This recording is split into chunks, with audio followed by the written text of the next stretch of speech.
A missa de Lutero, conferência de Dom Marcelo Lefebvre. Continuação. O celebrante dirá uma paráfrase do padre, uma exortação à comunhão, depois vem a consagração, que será cantada em alemão. Assim: na noite em que foi traído, nosso Senhor Jesus Cristo tomou o pão, rendeu graças e o partiu, e apresentou a seus discípulos, e disse: tomai e comei, isto é o meu corpo, que é apresentado por vós. Hoc est corpus meum, quod pro vobis traedatur. Estas são as palavras exatas. Fazei isso todas as vezes que o fizerdes em memória de mim. Do mesmo modo, ele tomou também o cálice após a ceia e disse: tomai e bebei dele todos, este é o cálice, o novo testamento em meu sangue, que é derramado por vós, para a remissão dos pecados. Não disse pro vobis et pro multis, fez desaparecer o pro multis e também mysterium fidei. Mysterium fidei e pro multis desapareceram, que é derramado por vós para a remissão dos pecados. Fazei isso todas as vezes que beberdes esse cálice em memória de mim. Essas palavras que Lutero dizia ser a consagração, portanto as palavras essenciais, correspondem exatamente às palavras do documento da consagração do culto. A única expressão a mais é pro multis, que restou no documento do Vaticano. Mas todas as palavras, assim como as que são ditas antes, na noite em que foi traído, nosso Senhor tomou o pão. Essas palavras não são da forma. Nunca a Igreja disse que as palavras que precedem a consagração fazem parte da forma do sacramento. Depois da elevação, que Lutero conservou até 1542, vinha a comunhão na mão. Uma última oração, a coleta, terminava a missa como a pós-comunhão dos católicos. Evidentemente, Lutero não aceitou o celibato e lutou contra os votos dos religiosos. Ele queria o fim destes costumes da Igreja. Mas, coisa bastante curiosa, ele sempre teve certo medo das reformas que ele tinha feito. Seus discípulos iam na vanguarda, mais depressa do que ele. Ele sempre estava um pouco ansioso. Dizia a seus discípulos: eu condeno a nova prática de dar a Eucaristia de mão em mão, bem como o uso irrefletido da comunhão sobre as duas espécies. Isso nos primeiros tempos, depois ele aceitou, mas logo de começo me parecia que essa comunhão na mão não era coisa boa. Depois de ter dito que a confissão não era necessária, mesmo para aqueles que tinham pecados graves, hesitou e disse: a confissão é boa, mas se o Papa me pedir para me confessar, eu recusarei a fazê-lo. Eu não me quero confessar, nem por isso eu aceito que alguém me proíba essa confissão secreta.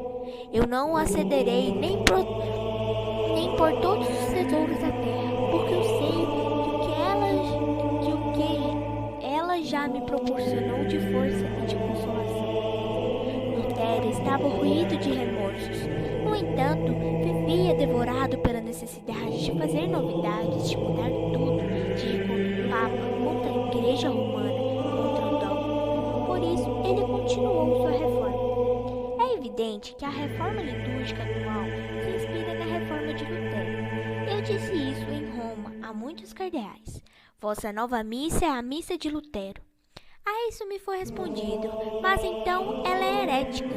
Eu respondi: não, ela não é herética, mas é ambígua, equívoca, pois um pode celebrá-la com a fé católica integral do sacrifício, da presença real, da transubstanciação, e outro pode celebrá-la sem ter essa intenção, e nesse caso a missa não será mais válida. As palavras que ele pronuncia e os gestos que ele faz não contradizem.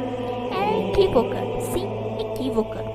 E certamente Lutero, durante muitos anos, a celebrou validamente, quando ele ainda não estava contra o sacrifício, quando ele era ainda mais ou menos católico.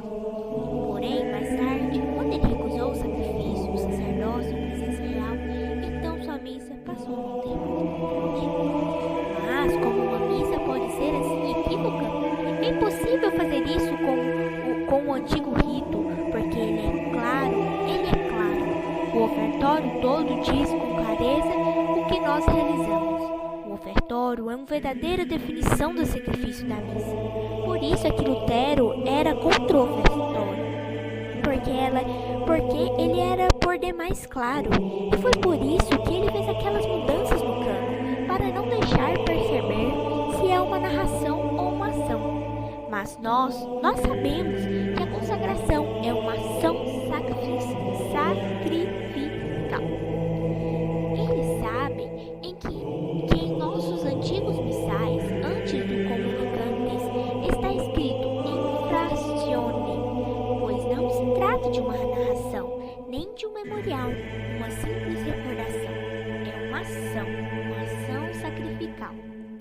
Todas essas mudanças no novo rito são realmente perigosas, porque pouco a pouco, sobretudo para os padres novos, que não têm mais a ideia do sacrifício, da presença real, da transubstanciação, para os quais tudo isso não significa mais nada, esses padres novos perdem a intenção de fazer o que a igreja faz, e não celebram mais missas válidas, não há mais presença real.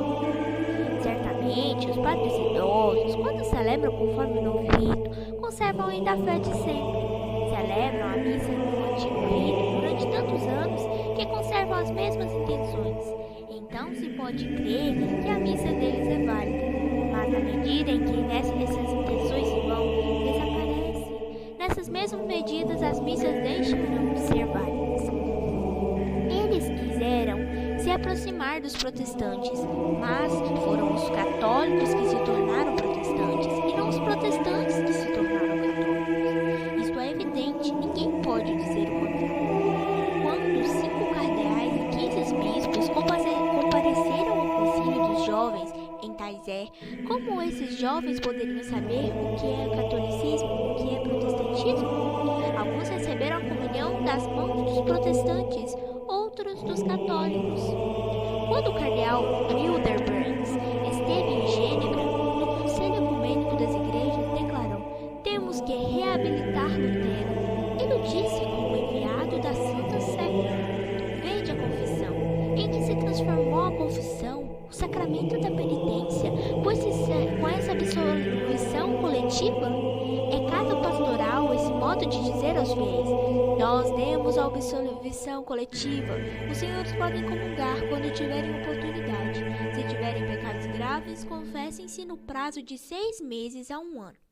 Quem pode dizer que esse modo de proceder é pastoral? Que ideia se poderá fazer do pecado grave? E a confirmação? O sacramento da confirmação também está numa situação idêntica. Realmente, eu penso que as palavras do livro dos sacramentos da Comissão dos Arcebispos de Paris, que constituem a forma do sacramento inválido.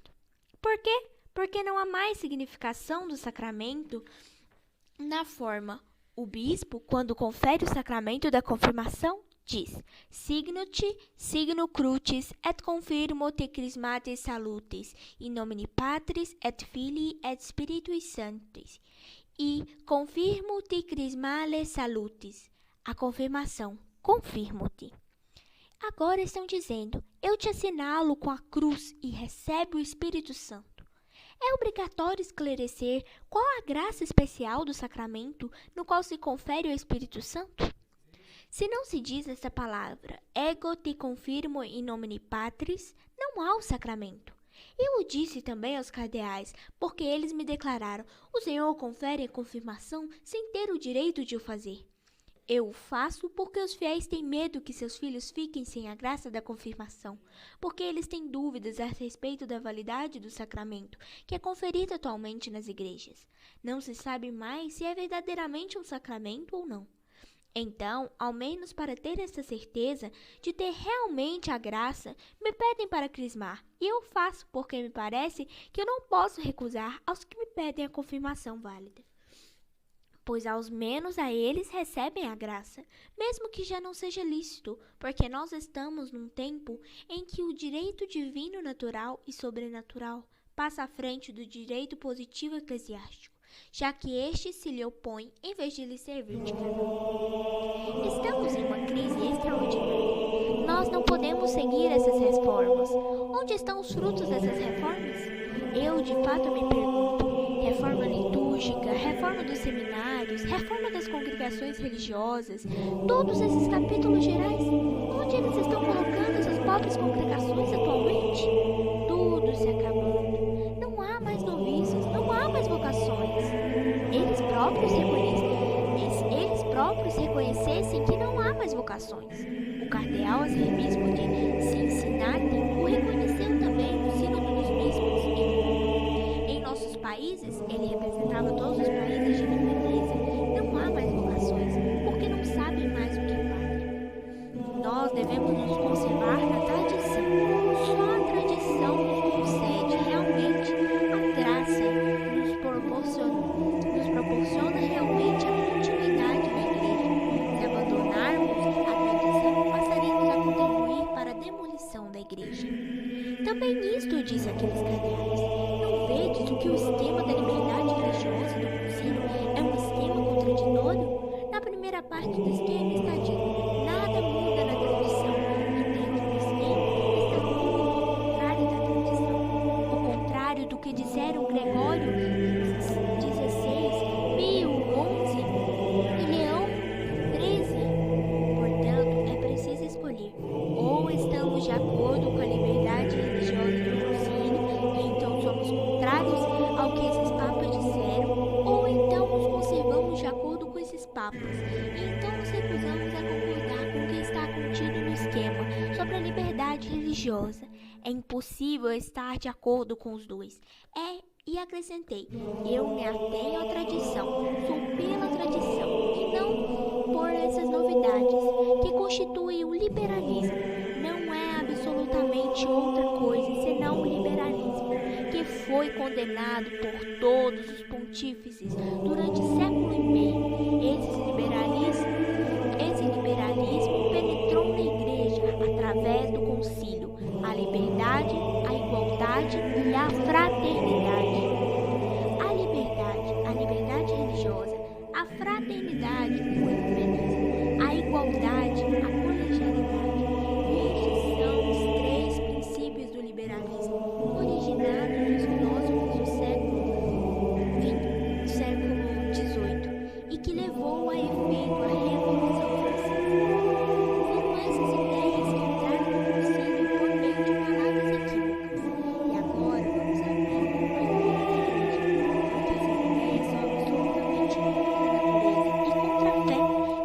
igualdade entre nós, não existe verdadeira igualdade. O Papa Leão XIII disse isto bastante claro em sua encíclica sobre a liberdade. A fraternidade também. Se não houver um Pai, como acharemos fraternidade? Se não há Pai, se não há Deus, como podemos ser irmãos? Como se pode ser irmão se não houver um Pai comum? Impossível. Devemos então abraçar todos os inimigos da igreja, os comunistas, os budistas e todos os outros que são contra a igreja, os maçons? Esse decreto de uma semana atrás que diz que agora não há mais excomunhão para um católico que entre na maçonaria. Mas onde está a igreja? Isso é impossível! Os maçons são os inimigos tradicionais da igreja. São aqueles que querem destruir os países católicos. Quem destruiu Portugal? Quem estava no Chile? E agora no Vietnã do Sul? Porque esses países são católicos. E que será da Espanha dentro de um ano? Da Itália, etc? Porque a igreja abre os braços a toda essa gente que são inimigos dela? Na verdade, temos que rezar. Rezar é um assalto do demônio contra a igreja, como jamais se viu igual. Devemos rezar a Nossa Senhora, a bem-aventurada Virgem Maria, para que ela venha em nosso socorro, porque realmente nós não sabemos o que será de amanhã. E realmente parece que toda essa ruína trará consequências terríveis ao mundo. É impossível que Deus aceite todas essas blasfêmias, sacrilégios que são praticados contra sua glória e sua majestade. Ele tem muita paciência, mas virá um dia, quando virá, não sei, virá o dia do castigo, porque todas essas legalizações, leis sobre o aborto que vemos em tantos países, o divórcio na Itália, toda essa ruína da lei moral, ruína da verdade, realmente é difícil acreditar que tudo isso se possa fazer sem que Deus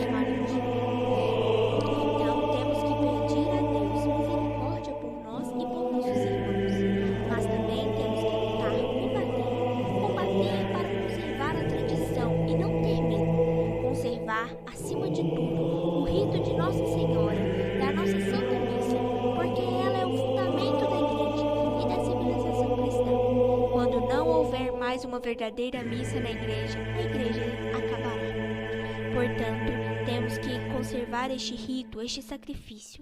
Todas as nossas igrejas foram construídas para esta missa, não para uma outra missa, para o sacrifício da missa, não para uma ceia, para uma refeição, para um memorial, para uma comunhão, não, para o sacrifício de nosso Senhor Jesus Cristo, que continua sobre os nossos altares. Foi por isso que nossos pais construíram essas belas igrejas, não para uma ceia, não para um memorial, não. Conto com as vossas orações por meus seminaristas, para fazer de meus seminaristas verdadeiros padres, que tenham fé e que possam assim ministrar sacramentos verdadeiros e verdadeiro sacrifício na missa. Obrigada. Quem me Marcela Febre, Arcebispo Superior